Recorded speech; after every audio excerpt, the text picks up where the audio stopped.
We are live. Hello, everybody, and welcome. It always takes us by surprise. I don't know why. We press the go live button and somehow we're still surprised. I'm Orna Ross. That's Sacha Black. Hi, Sacha. Hello. And we are here for the Fiction and Nonfiction Ask Ally Salon, which is kindly sponsored by Izzard Inc. And this evening we're going to be talking about the issue of author platform. What is it? What are the different kinds of platform you can have? Authors get really puzzled about platform.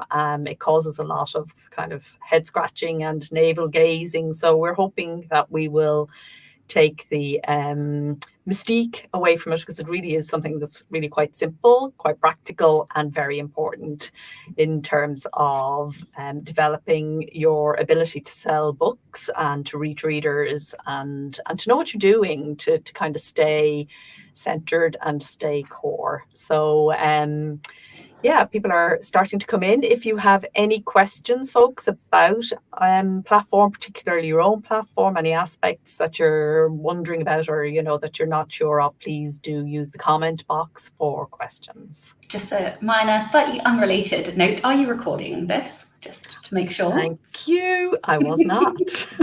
Neither was I. Okay. We have to do a local recording for, as well as doing this live video recording, we have to do a local audio recording for the wonderful Howard for our podcast, and we both forgot. Okay. Well remembered, Sacha. Thank you. Okay. So we are here, and yeah, let's talk a little bit about author platform. How do you think about it? How do you describe it to yourself? Oh, that's such a hard question. So in my mind, platform is anything that I do using my, I guess, author self, my author voice, that's public. So it might be including my platform. Sorry, my platform. Yes, of course it's including my platform. My website, sorry. It might be including my podcast. It might be including articles that I write. Anything that puts my voice into a public arena and sheds light or draws attention to my books, my products, my services, me as a brand. That is my platform. So I think that's why so many people find it so complex and so complicated to understand. I still struggle sometimes getting my head around platform, because it is essentially everything that we are doing in a public arena.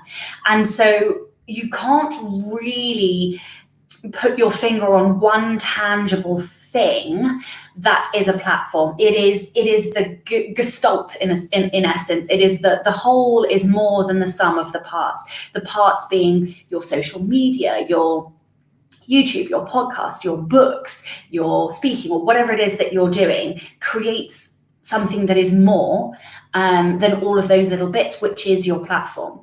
But I'm interested in how you see this, because you know about this, sorry. I don't know. I agree. I think it's one of these things also that kind of means different things to different people, maybe. And I actually find it useful to look at the metaphor itself of platform and think about, well, I'm a historical fiction writer, so I'm always thinking about the old days. And, in order for people to speak in public situations, they had to be elevated up onto a platform. If you're kind of standing level with everybody and you're talking out as loud as you can, you're going to reach a few people. But if you get a platform and you get up high and you get a megaphone or a microphone, now you reach more people. And that's what the platform is. Anything that kind of lifts you up and booms you out, it contributes to this thing we call author platform. And somebody has a fantastic platform when a lot of people know about them. So also we will talk about all the different things that contribute to platform, but in terms of understanding it, in the old days, again, before a widespread digital self-publishing, your platform as an author, and I mean, I lived through these times, your platform as an author was basically whatever your publisher managed to make happen for you. So what they told the sales reps who went into the bookstores and whether that message got across and convinced people that they should put in a decent sized order. That was a big part of your platform. And then whether they managed to get it reviewed in the major media outlets, that was another part of your platform. And thirdly, whether you got some chat show appearances or feature pieces in the press or whatever. It didn't really go beyond that. Now we have, and it was all scarcity, getting those slots. There was big competition for them. It very much depended on what other book came out at the same time as yours. So, for platform reasons, publishers were always juggling the schedule and, making sure you didn't come out at the same time as Margaret Atwood or whatever, because you wouldn't have a hope of getting a slot anywhere, that kind of thing.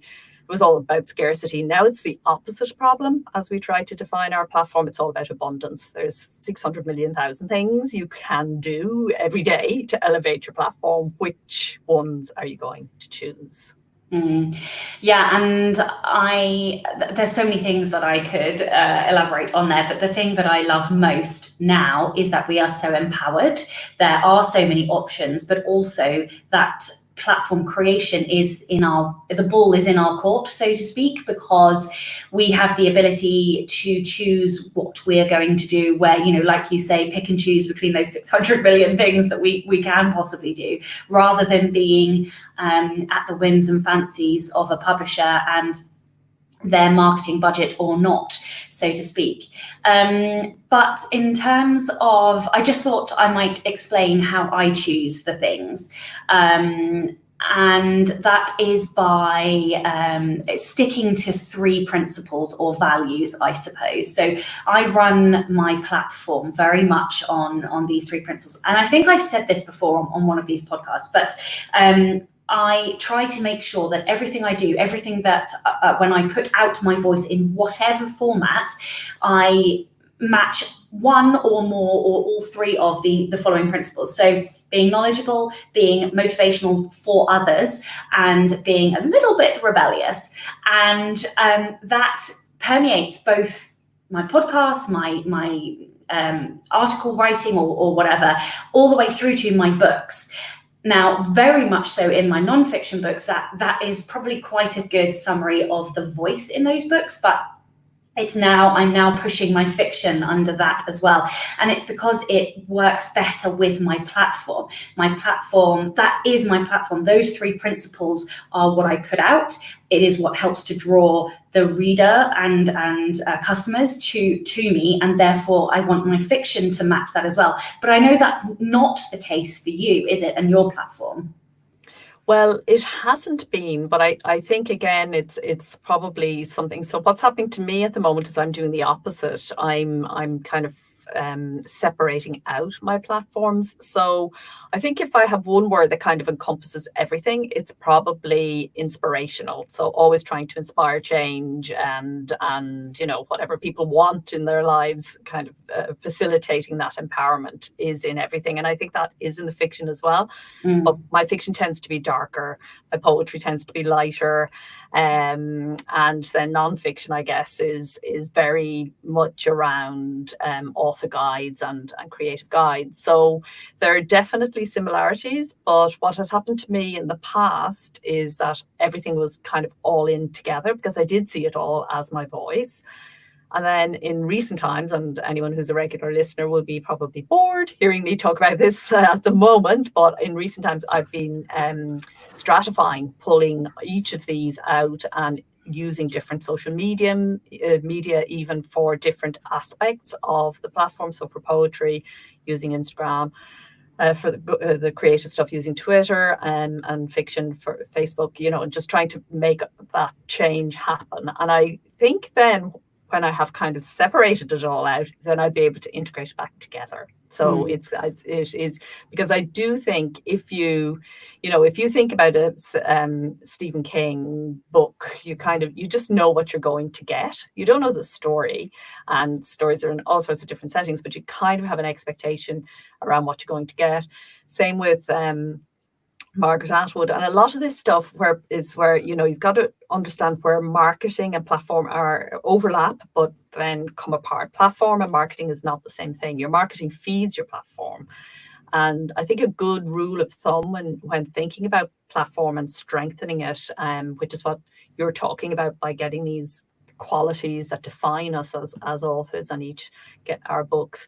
A good thing to think about is that each promotional campaign that you do for a particular book, that you think about platform, how, as well as getting that book out to the readers that you want to buy it, think also about how do I actually promote this in a way that also really expands my platform, elevates me up higher, or booms me out further. And I think when you start thinking about that, actually your promotional campaigns become richer and wider than just, the obvious, which, take out an ad and keep your fingers crossed kind of thing, but the book cover up and get it out there, all of that stuff we're doing. But I think bringing platform and thinking about yourself, and it's all wrapped up with other things you and I have been talking about over the past few months as well, your value to the reader, your own values as a person and as an author. So there is a lot in it.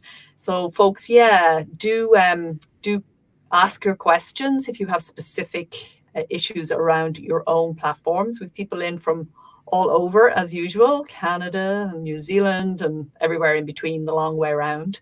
So great to have you all here, but do use the chat box if you have any particular questions for us. What are the most important parts or components of a platform? Going on English on me there. So I guess the first one is the same sort of component that is key to every single aspect of being a good publisher. Is the first thing, you got to have good books to play with. So number one is working on your books until you feel, I'm really proud of them, they are really fantastic. Then it's about displaying your work and finding the way that you can put it out there in a way that suits you and suits your marketing campaign, your marketing budget, your weekly routine, and your promotional, whatever you're going to do for a particular book that you're working on. And then thirdly, back to what we were talking about, I think it was last time or the time before, the right reader, getting the right kind of interest from the right reader.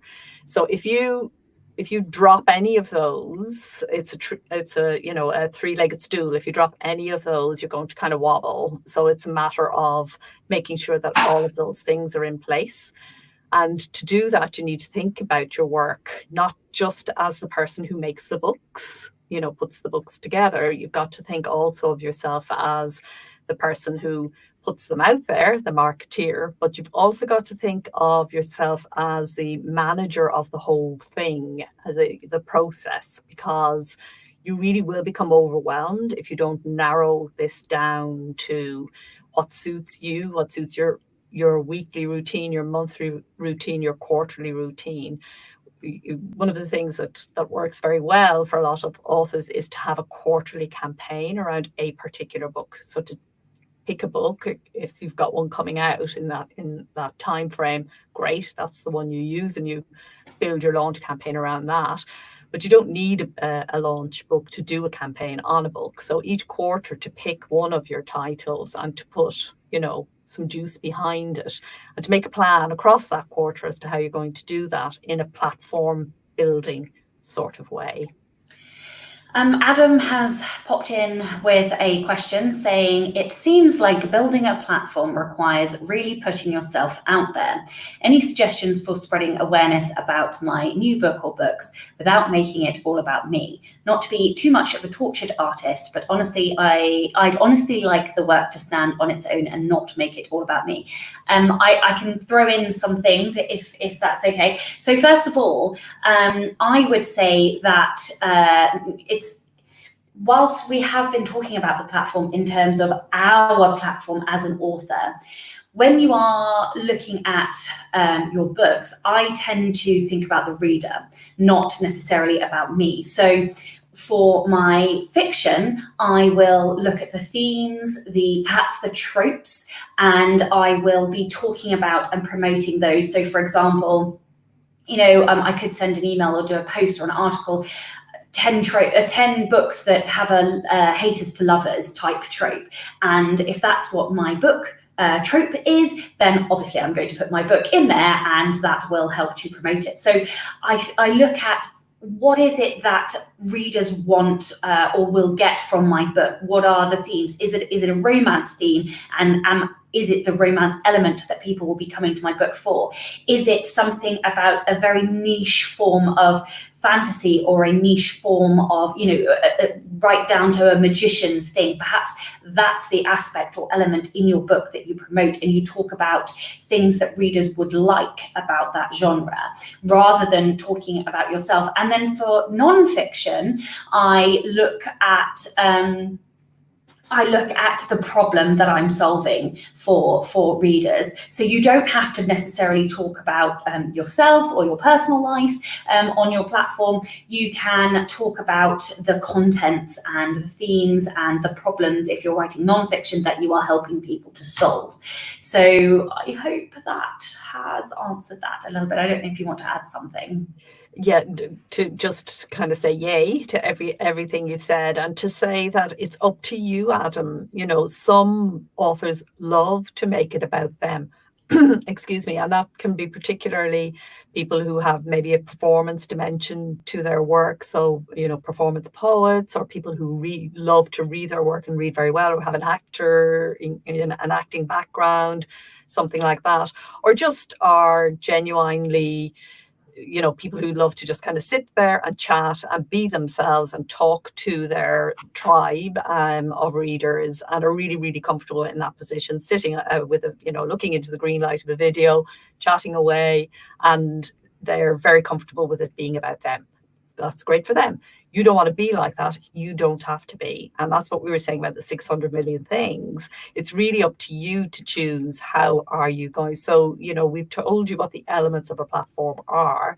Then you think about your own unique way, what made you write these books in the first place, and then how you create a platform out of that. And to echo, and hopefully not labor the point, but to echo what Sacha was saying, if you think about your value to the reader, then that takes care of that in a way. Because once you think, and that's for fiction and poetry as well, what is it that they are looking for from you? And I always think of Maya Angelou, I think it was, who said, they'll forget what you told them, but they'll never forget how you made them feel. So if you think about what is the feeling that you want to evoke in the reader when they hear your name. So when they hear, that a new book is out, they kind of have that feeling rises up in them, because they've got some sense of what you're about. So that's why you need that clarity we were talking about, that Sacha was talking about at the beginning, those qualities to your work and your platform that kind of eventually, after time, they speak for you in a way. That's what people think of when they think of you. And it's great if it's close to you in personality, but sometimes actually writers have platforms that are really quite different to who, when you meet them, you go, oh my God, they are so different to what I thought they were, because you're getting the platform. When you meet the human being behind it, it's actually somebody, it's Wizard of Oz moment. It's somebody who's completely different, not necessarily always a disappointment, but very different to the platform. And that's fine too.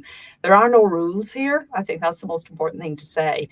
Getting comfortable. If you're uncomfortable doing anything, it should not form part of your platform.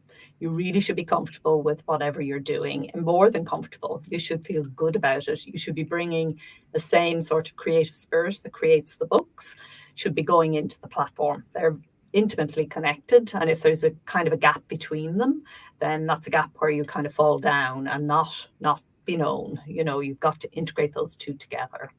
Mm-hmm. Lots of questions coming in. Yes. Okay, let's have a look at a few. So hopefully that helps, Adam. Bob is wondering about somebody to do Amazon advertising. Slightly different question, Bob, though I see somebody's jumped in later on down in the chat who does. So if you guys want to get together and have a chat. Bonnie asks, do you find live Q&As are an effective way to reach out to fans? I'm considering doing that once a month on my fan page. I think it's great. Yeah, absolutely. Video or audio, or even text, actually. Yeah, that's a great idea. If you feel comfortable with it and you like that idea, then go for it. Absolutely.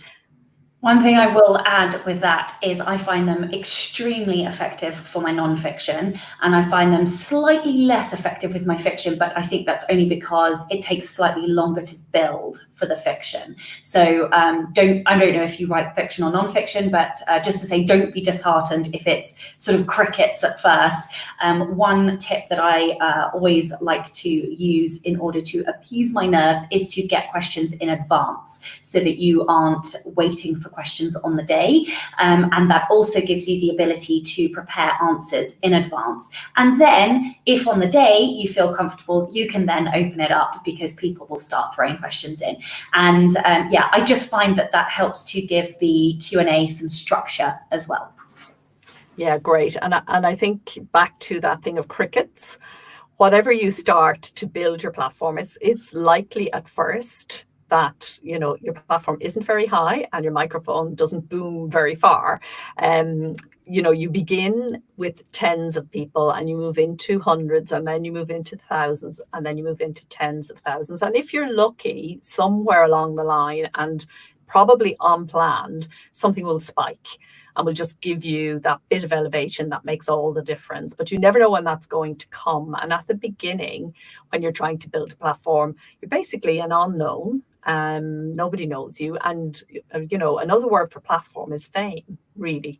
You're trying to be known to people so that they know what you stand for as an author, what your books stand for, you know, for the reader. So it takes time to build. It's not something that happens overnight. And my own personal experience is that when you're using social media, a medium for the first time, it takes a good 6 months before you actually settle in and know, you know, you kind of experimenting and exploring and seeing what works and seeing what doesn't and getting comfortable with it. You will have a period. I talked about not doing things that are make you uncomfortable. I'm going to contradict myself slightly now and say that probably all of this will make you a little bit uncomfortable. But it's creative discomfort that I'm talking about here. So it's discomfort. It's the discomfort you feel of putting yourself out there, especially if there's no response, which is a different thing to I'm deeply uncomfortable with doing video and I'm never going to be okay with it.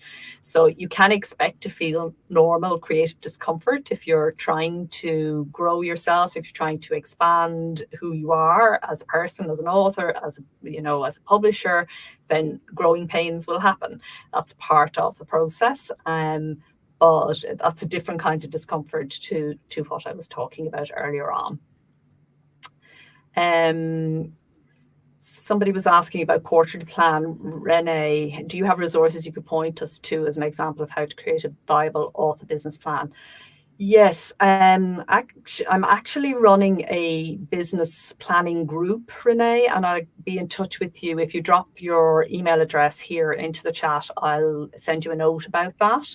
We're meeting monthly and doing quarterly plans together. So if you want to be in touch, I can tell you a bit more about that. What does a quarterly business plan look like for an indie author? It looks very simple. It's really important to keep it really, really simple. Just what do I want to achieve?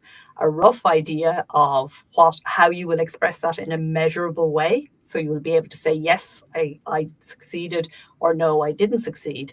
And a way of evaluating what's working and not, and how and why, so that at the end of the quarter, even if you haven't done exactly what you set out to do, you know so much more that you're taking into the next quarter, because you have good quarters and bad quarters.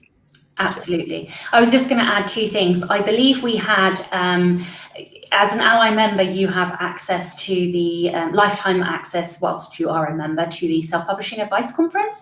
And I believe that we had a session I think it was the last conference, it could have been the conference before, on business planning. And so there is an hour session. If you log into the member portal on the Alliance of Independent Authors.org, you can navigate to Advice Conference and then find the login details there. And the second thing that I'll just follow up on that. It's in the business conference, which was the last one, and it's Kimberly Grabas' session. Yeah, I'd forgotten about that. Yeah, good memory.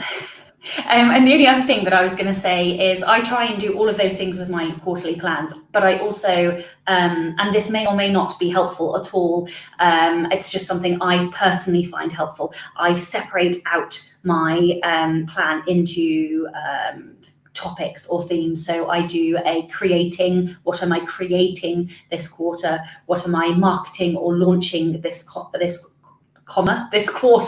and then business. What am I doing to elevate my business this quarter? And that might be business foundations, it could be growth, it could be boring accounting stuff, whatever. But yeah, those are the three categories, and I try to have a balance across the three, because if I over heavy the creative side, I get burned out for the next quarter, and also I'm just not going to be able to complete that. Whereas each of those topics or themes accesses a different part of my brain, so I can, in a way, add more to my plan. Yeah, it does. Different things. Somehow it does, because you are using different parts of the brain, and because all of those aspects are essential parts of growth, not just growing your platform, but growing your profits and growing your sales. It really comes together very nicely when you realize that. It's when you're concentrating too much on the making part and thinking that the other stuff is going to happen by itself, that you actually find yourself in a bit of a slump. So yeah, getting that three-legged thing together, very often, so much in indie author land is about the three dimensions of something, and that's another one. Seth has a really good question about free books and platforms, so I'm just going to read it. I wonder how much you think giving away free books and having lower priced books affects your platform. When starting out, it's tempting to have lower prices, but do you think you are implicitly saying something about the quality of your work when you do this? It's difficult to strike a balance between finding readers and attaching monetary value to your books. Absolutely, and a great question. I think the way to manage this is free is great if it's used strategically, so you're using it for a particular reason. When you start off, if readers haven't heard about you and they don't know anything about you, and giving them a free book is a way for them to try you at low or no risk. So a very cheap book or a free book allows them to do that. Selling all your books at too low a price is a completely different thing. That's a devaluing of your work, and by implication of all our work, so we rely on each other to hold reasonable prices for the work that we do. And arguably books are far too cheap for what they are, for how long they take to create and put together and all of that. So once you're using free in a strategic sort of way, I think it's fantastic.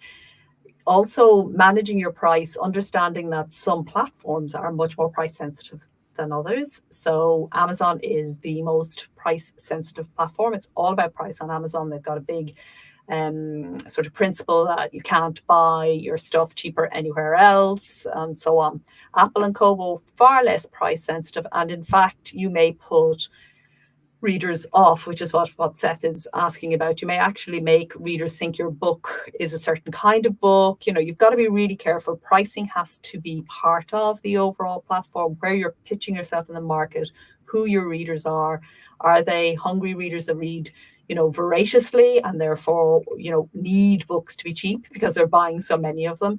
Or are they people who actually value a book more if it's more robust, more pages, and higher price, but in their perception a better value read?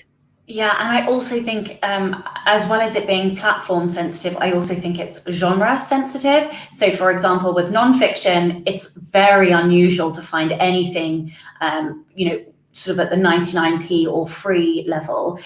And it's much more likely that you will see things at the $4.99, $5.99, $6.99, because nonfiction is informational based and for that reason, I can't give you any other reasons, it is seen as more valuable. Whereas somewhere like romance, which is heavily populated with a lot of content, you will often find books at 99p, and readers have that expectation.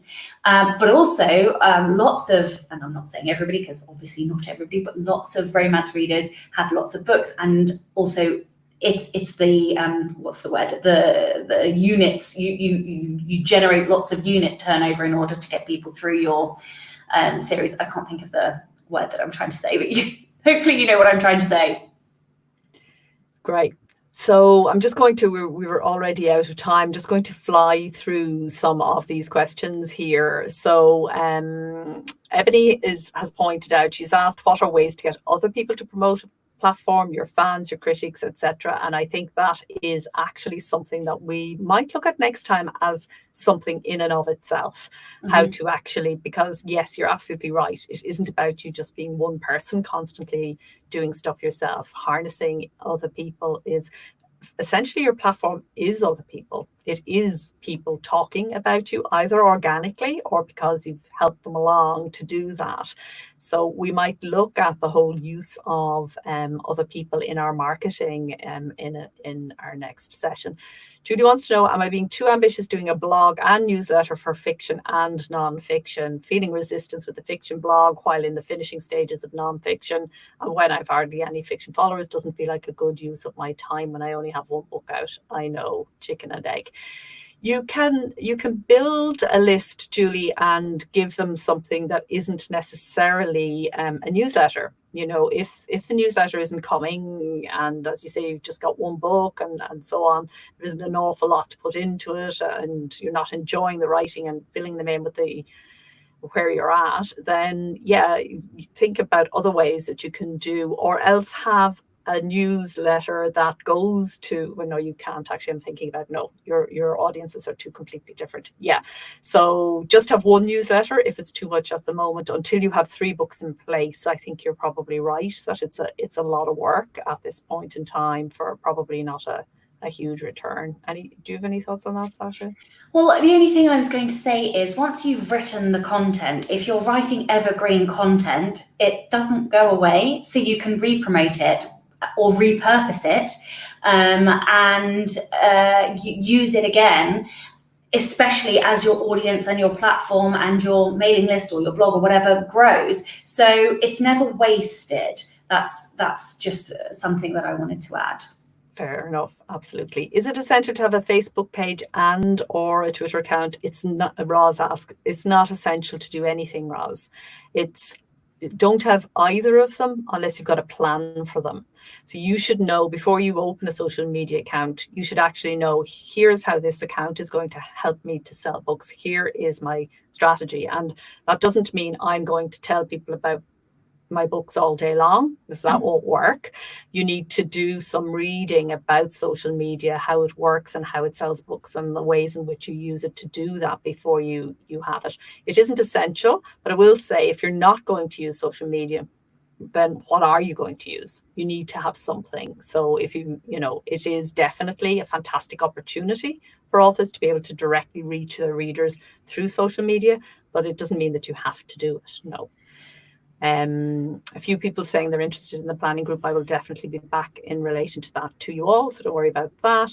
I have one free book, 2 at tonight, and the rest are 1. And yeah, exactly. So different, and free book definitely gets me sales. That's Morgan just talking about her strategy, and that's exactly it. Having a strategy where not all of your books are priced the same. You're actually again thinking, what's my plan for this book? How is this feeding the platform? How is it going to grow the platform? How does it feed into the other work?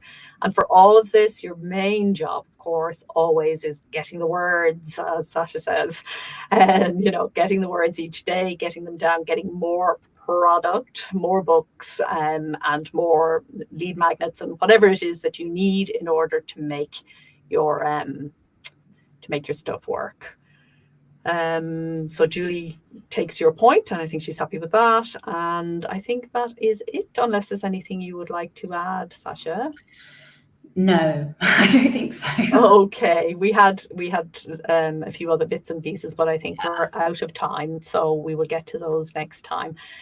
So thank you very much, folks. Do add in further questions into the chat box later on if you want to. We will get to them today and tomorrow. And this session will be out on podcast. The replay will be there if you want to listen again. And we will be putting it out on podcast on Friday on the blog. So until next time, happy writing and happy publishing. Bye-bye. Bye.